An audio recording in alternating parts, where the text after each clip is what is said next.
大家好，我係小江，又係久違嘅紅葉系列啦。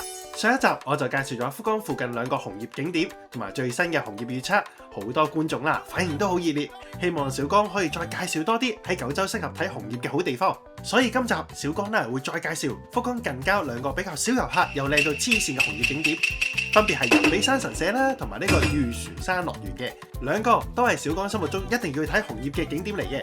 如果有興趣嚟九州睇紅葉嘅話，就千祈唔好錯過今集啦！唔講咁多廢話啦，Happy！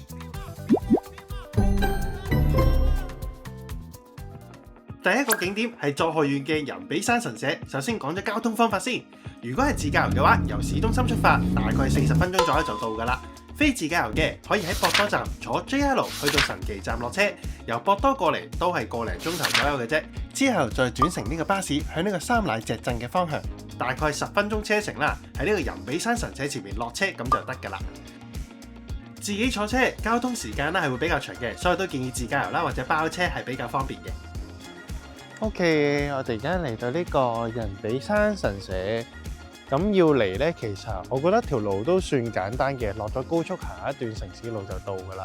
咁呢度個停車場都算細嘅，我諗頂籠都係泊到8架車至10架車到嘅啫。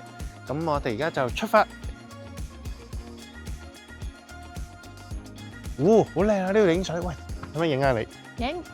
你過去，我幫你影相。呢度影喺後面都靚啊！係喎，呢度望後邊都靚喎，呢度。都未行到裏邊啊，淨喺門口咧已經影咗勁多相啦。最重要係冇人啊嘛，就算連本地人啊都唔係見到幾多個㗎咋，更何況係遊客呢？而呢個入口通道啦，就好似一堆紅色嘅雲喺頭頂咁啊，好正啊！嗰啲紅葉生得好低啊，好近嘅感覺啊。你睇呢度，伸手已可觸碰，喂，不過唔好掂。入邊好靚啊！我哋入去。上面漸變緊啊！轉變緊。有綠色有橙色有紅色，最中意呢種組合㗎啦我。哇，好靚啊！佢呢棵樹已經變晒紅色啦。哇，黐線，金黃色㗎呢種望上去係。好靚。啲陽光打落嚟好正。舉頭3尺有紅葉，又想低頭拍 YouTube 啊！低頭思故鄉。黐線嘅好似。好似阿凡達咁喎，我哋啲畫面。咁佢咁甜嘅味道嘅，唔通呢度黃果子？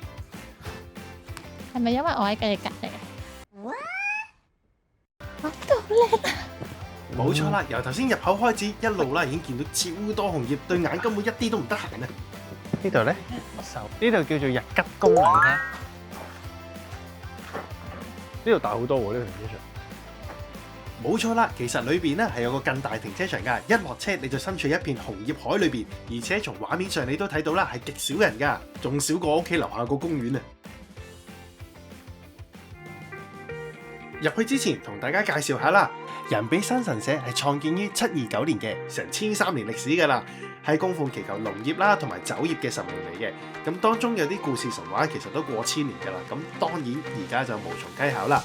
不過大家都信啦，公元前附近係有村落㗎，咁因為人比山神社附近咧有個歷史遺跡叫做吉野里遺跡，咁所以咧就加大咗呢度有過千年歷史嘅可信性啦。言歸正傳，入神社之前就記得洗手啦，呢個動作叫做手水社，係有淨身嘅意思嘅。我1歲就淨身，算架勢啦。唔係呢種淨身啊，睇人哋點做啦。首先左右手都會清潔一下，之後就洗埋個口，最後就向上揮，洗埋個殼，咁就搞掂㗎啦。有人跌咗嘢喎。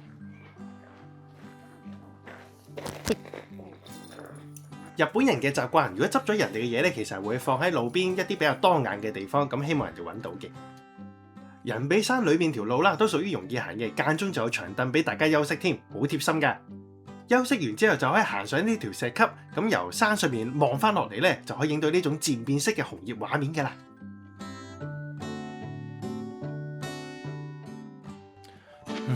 呢度影真舒服，又冇乜人，可以慢慢睇，慢慢影。個湖咧有少少紅葉嘅倒影嘅，見唔見到？好，咁我哋就上山繼續睇啦。人比山神社有兩件事啦，我係想特別介紹嘅，一件生一件死，咩意思呢？生嘅係指呢度嘅樹木，咁據講啦，呢度啲樹有成600至800年歷史㗎啦，所以都係特別大棵嘅。而死物就係神社日吉公啦，有個12年1次嘅祭典，逢親猴年啦就會舉行呢個式年大祭。咁當地人就打鑼打鼓，又跳舞又審米咁樣嘅。咁祭典喺古代就係祈求豐收啦，咁而家咧就變咗呢度嘅文化遺產啦。當然，我相信大家都係比較關心啲紅葉靚唔靚嘅啫。喺呢度可以任睇唔嬲，放心。而且如果怕老人家辛苦嘅話，其實可以直接喺內庭呢度泊車，仲有專設嘅打卡長凳。你睇呢個風景真係靚到黐線啊！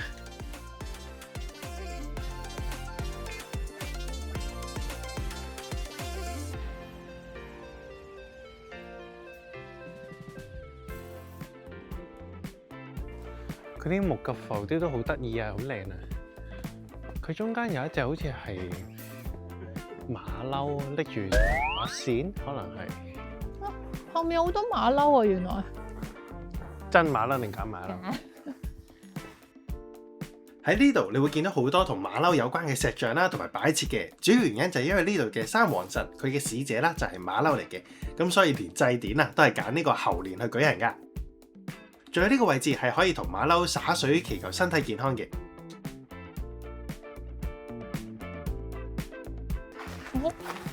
做咩咁開心咁興奮？近啊，好靚啊！係喎，喺呢個角落頭影個背影相，即係不得了！啊落葉啊！哇，好靚啊！嗯？啊，呢度又好靚啊！呢個位好靚啊！呢個位。個位都好靚啊！嗯。好靚啊！睇住石頭。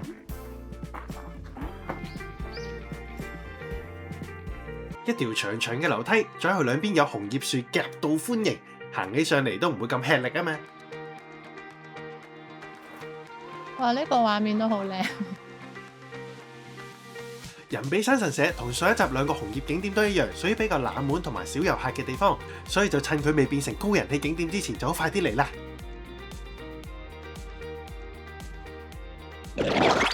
話咁快，我哋就嚟到2025年最後介紹一個紅葉景點啦，一樣係屬於助河縣嘅御船山樂園。咁自駕遊去御船山嘅話啦，大概揸90分鐘左右啦。咁裏邊咧有個好大嘅停車場嘅。如果係非自駕遊嘅點算呢？大家可以坐 JR 去到武雄溫泉站，之後再坐5分鐘嘅的士就到㗎啦。落咗車之後，你就見到門口啦，有兩棵紅葉樹喺度同你打招呼㗎啦。門口仲有另一個停車場添，咁隔離就有一個的士站嘅。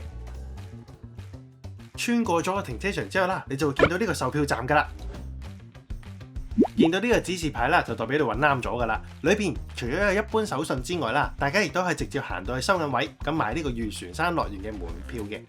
入場費成人就600yen一位。睇到啦，都幾薄喎張紙。理得佢薄唔薄啊？捉緊時間出發啦！御船山啦，同之前介紹嘅紅葉景點咧有少少唔同嘅，係冇免費區㗎，咁就係得收費區先至可以睇到紅葉嘅啫。咁如果你係擔心會蕩失路嘅話，你可以入口嗰度問職員攞翻張地圖嘅。點燈嘅，點燈？即係佢會着燈嘅，哦，即係你可以夜晚嚟睇啦。哎呀，以前我哋皇喺呢度上咁樣可以兜個寵幸啲妃子咩啊？點燈啊嘛。行咗陣就已經見到前面有個湖㗎啦。哇！呢個倒影再加紅葉啫，黐線，好靚，好靚！啊！即係就算呢個係畫嚟喎，呢個係。就算我已經紅葉疲勞都好，我都仲係覺得佢好靚。嗯。其實御船山啦，以前係一個藩主嘅庭園嚟㗎，由江戶時代一路 keep 到而家㗎啦。所以話啫，藩主嘅後花園而家就成為咗旅遊景點啦。咦？對面好似有個碼頭仔咁嘅。如果呢度可以落去影相都幾靚啊！你跨欄咯，唔得啊，佢鎖咗啊！跨欄啊！呢一個窿得，呢個陳金蘭捐夠窿唔得。呢一個窿我入到。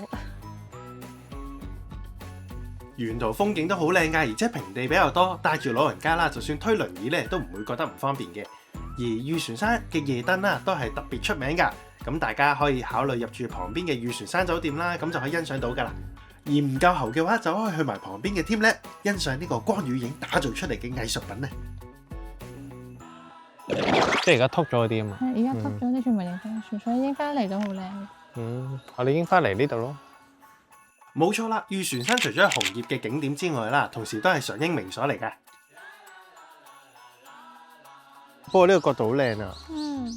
係喎。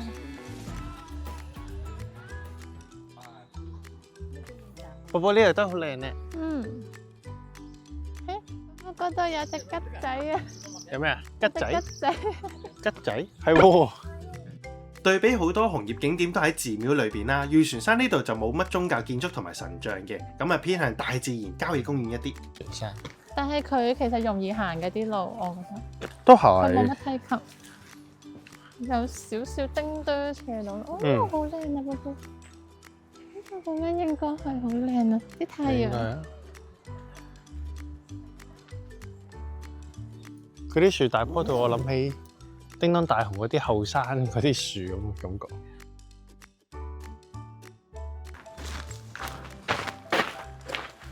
喂，感受呢個靈氣，可唔可以攬住佢得我？可以。我同你攬住佢，不如試下，睇下圍到幾大個圈。圍唔到啊！建議大家可以挨近黃昏嘅時間過嚟啦，咁日落西斜打喺呢啲金黃色嘅樹葉上面嘅時候啦，會覺得好有意境嘅。大家可以留意下，鏡頭裏邊幾乎係冇乜人㗎，絕對係享受假期啦，甚至二人世界嘅好地方嚟㗎。等我好似啲人咁玩先。哦，再嚟一次，再嚟一次，再嚟一次。哎呀，哎呀！好可愛。紅葉之路啊！好靚啊呢度，成個眼。因為聞到啲綠氣味嘅感覺嘅，金寶綠水。成個山頭慢慢散步嘅話，預計都可以行到1至2個鐘嘅。如果係中意影相嘅，甚至乎要更長時間添。呢度風景如畫，一定可以滿足到各位龍友㗎啦。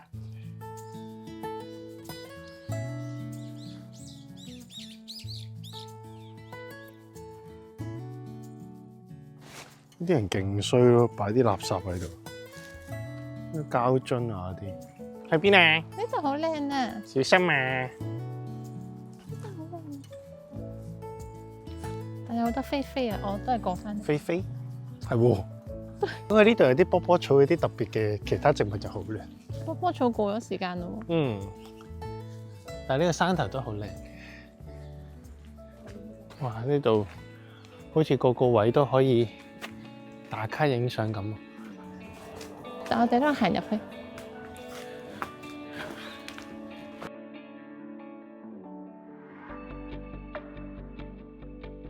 呢度啦，仲有間小茶屋添，行到攰嘅話，就可以喺裏邊一邊嘆茶一邊欣賞紅葉啦。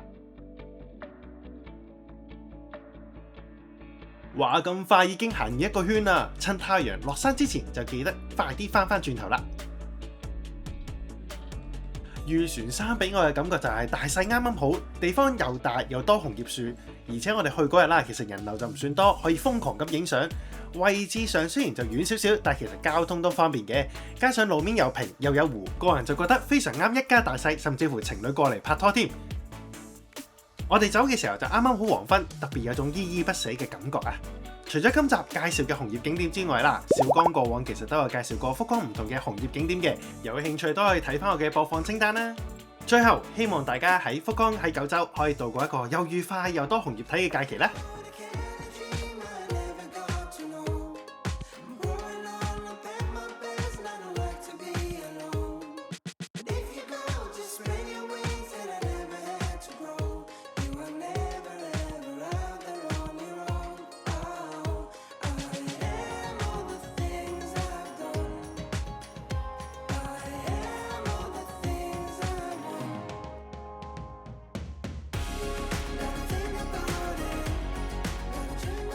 今集時間有夠啦，中意呢條片嘅記得 like、share 同埋 subscribe，記得撳埋隔離嘅鈴鈴 ，follow 我嘅 Facebook 同埋 IG，你就可以成為下一條片最新收睇嘅觀眾噶啦。我係身上福岡不知福嘅小剛，我哋下次見啦，拜拜。